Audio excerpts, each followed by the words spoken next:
Oh, hey, didn't see you there. You're probably wondering, why is this lady using a laptop when she has a perfectly good computer right behind her?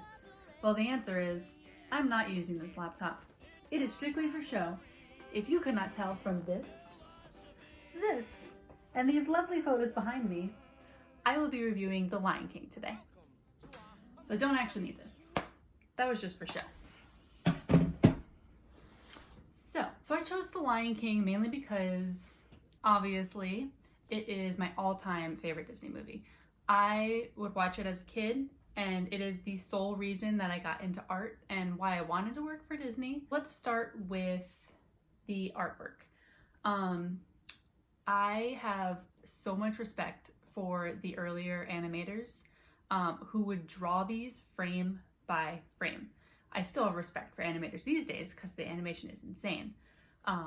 But just drawing everything step by step, it takes so much talent and consistency, and the artwork in this movie is just, it blows my mind. Let's get down to the actual movie and how it plays out.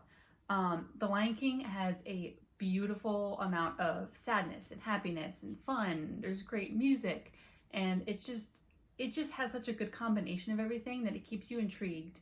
I watched this movie over and over as a kid.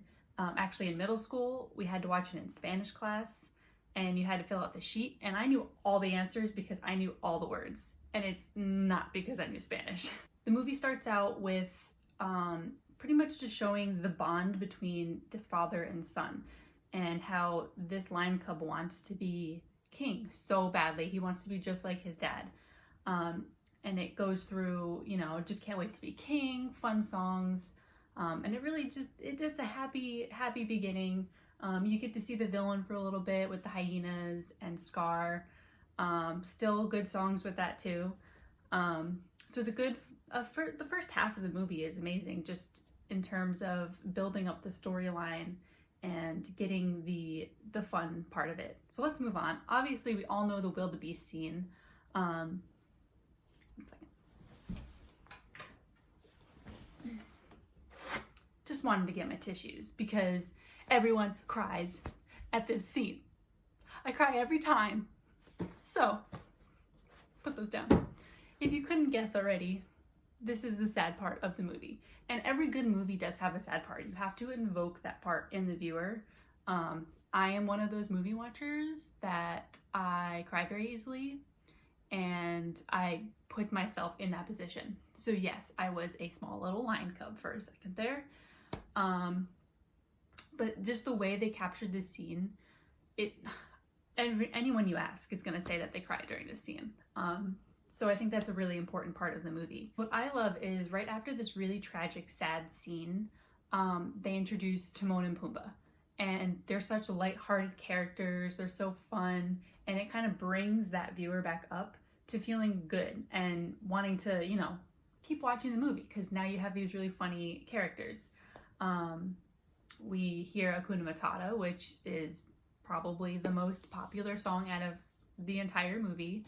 It's definitely one of the catchiest. And you go through this section of the movie where this lion cub grows up and he grows a new family. And it also kind of shows the evolution of Simba and how he no longer wants to be king. He wants to kind of just be away on his own. He wants to hide from the things of his past. And I think that's a good moral of the whole movie is you can't always hide from your past. Because your past does make you who you are in the present, and it's really important to remember things that happened in the past, who you were back then, because it makes you a better person in the future. So at this point, Simba is full grown, and he's still living with Timon and Pumbaa.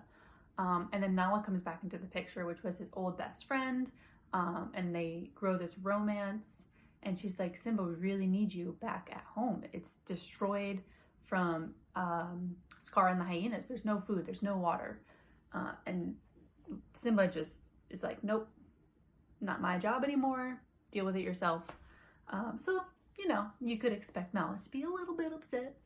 But eventually, Simba does go back to the Pride Lands, and he confronts Scar. And he finally realizes that it's not his fault, and it's Scar's fault. Scar killed his dad. And of course, like anyone, that's going to bring out an anger. Of course, Simba being, you know, Simba, is kind of like Scar, turn around, don't come back, and never return, instead of, you know, just killing him.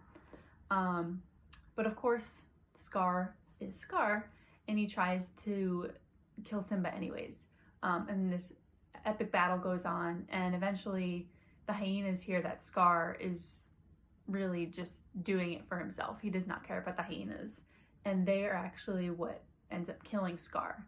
And it's kind of like a circle, and it's payback. And it ends with Nala and Simba having their own little cub, and I have watched The Lion King 2. I have watched The Lion King 1.5, and they're all amazing, and I just highly recommend it. They're all so much fun, and just a good story, and, you know, if you feel like singing and dancing, that's what I like to do, I would highly recommend them. Thank you so much for watching my movie review. I cannot wait for Disney Plus to come out. I will buy that instantly. I'm going to watch every Disney movie on there, and I'm just really excited. So thank you so much for taking the time to watch my interview and my review. Thank you.